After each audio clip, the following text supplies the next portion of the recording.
the last few decades, many modern teams have employed formations that are quite narrow further up the pitch. This is done in an attempt to maximize the attacking output from the central spaces like the Zone 14.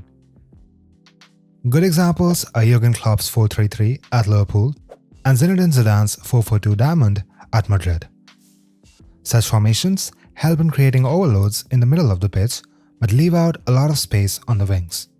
This space is then occupied by fullbacks who can push high up the pitch to create overlapping runs and whip in crosses from the wide areas.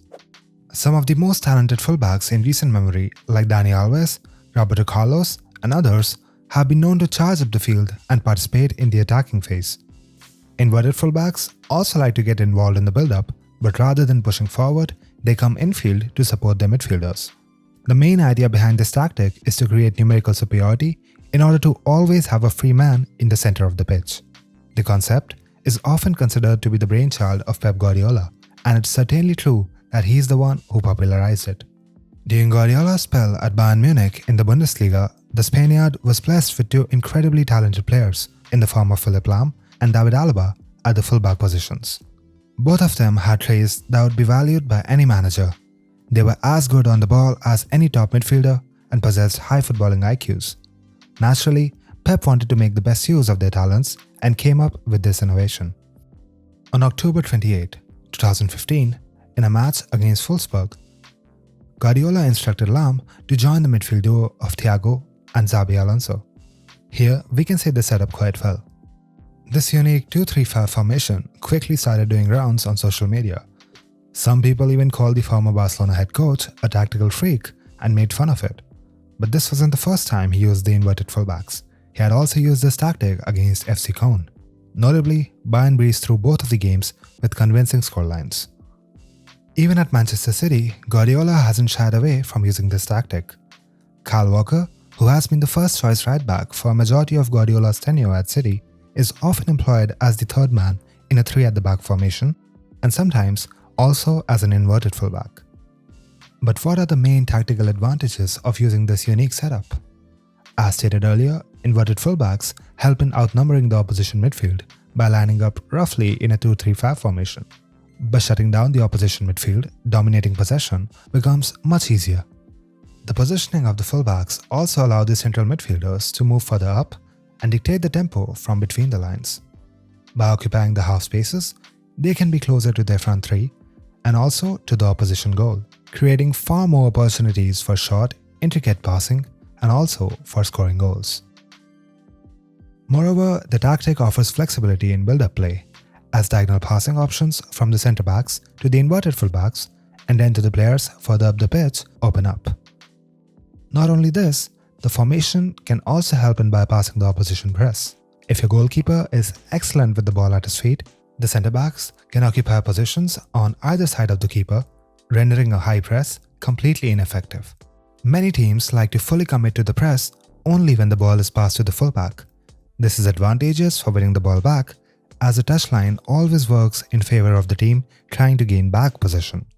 This drawback of a traditional back 4 is eliminated when using a back 3 and similarly when employing inverted fullbacks. The positioning of the fullbacks can also attract the opposition wingers towards themselves, creating more space for their own wingers. And since the opposition wingers can no longer draw back to help out their own fullbacks, opportunities for dangerous 1v1 or 2v1 situations pop up more frequently in favor of your team. Breaking down opposition teams who like to sit back in their own half for the majority of the game also becomes a tad bit easier due to greater numbers in your attacking third. Apart from these advantages, the extra numbers in the central spaces are also useful in the defensive phase. The 3 players in front of the centre-backs can act as a second line of defense, thus offering more compactness in the center of the pitch and opening up the possibility of counter-pressing. Inverted fullbacks are still quite a recent footballing innovation. Unlike any tactic in the sport, there are certain downsides to it as well. The most glaring pitfall is that inverted fullbacks can easily be overwhelmed if the opposition plays with a congested midfield combined with a man-to-man press.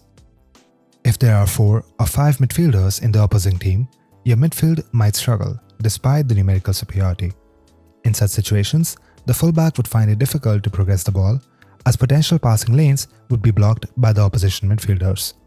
Even the most technically gifted fullback can struggle in such a setup.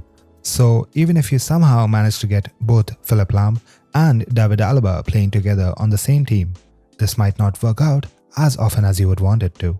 This makes the tactic quite situational and should only be employed if the following conditions are met.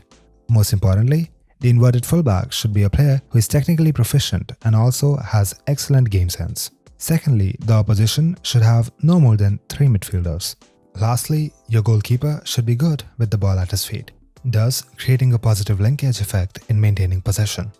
Still, there are no hard and fast rules in football, and a high-risk, high-reward move just might win you the jackpot.